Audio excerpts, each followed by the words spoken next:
Hey everyone, welcome back.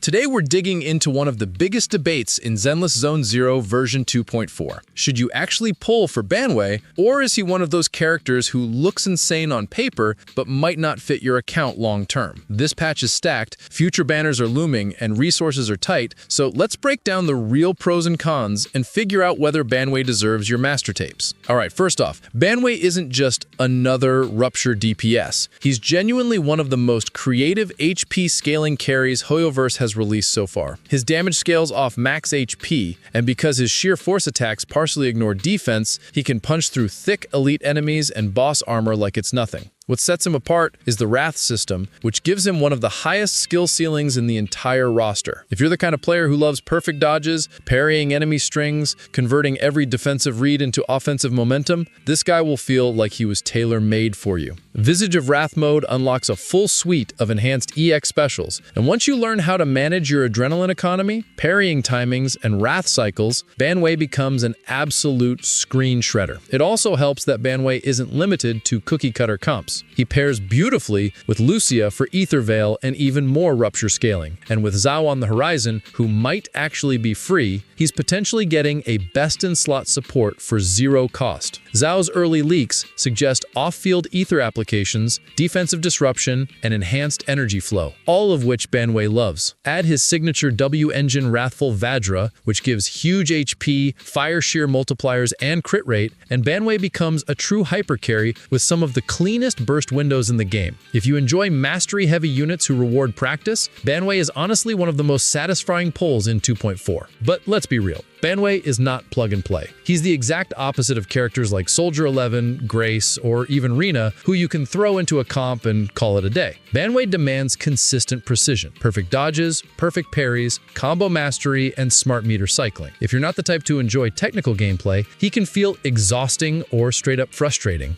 And while he doesn't require his signature to function, he absolutely feels like a signature weapon character. The difference between his best-in-slot and free-to-play gear is noticeable, especially when you're pushing higher-level content. Also, Banyue only shows his full potential with strong teammates. Dylan is incredible for stunning control, Lucia provides Ether Veil and Rupture amplification, and future characters like Zhao may become essential partners. Without proper supports, Banyue's rotation becomes clunkier and his Wrath uptime drops, reducing his damage output significantly. And if you're the type who prefers stun-centric teams, or you already have a well-built Dylan hypercarry setup, Banyue might overlap more than he elevates. Not to mention, version 2.5 and beyond are rumored to introduce some insane DPS units, so saving might be the smarter economic decision depending on your goals. So, should you pull? Here's the honest breakdown. If you love skill-based gameplay, want a character who rewards mechanical mastery, and you're willing to invest in the right supports, Banyue is a phenomenal pick. He brings a level of expression and gameplay texture that most DPS units simply don't offer. But if you're low on resources,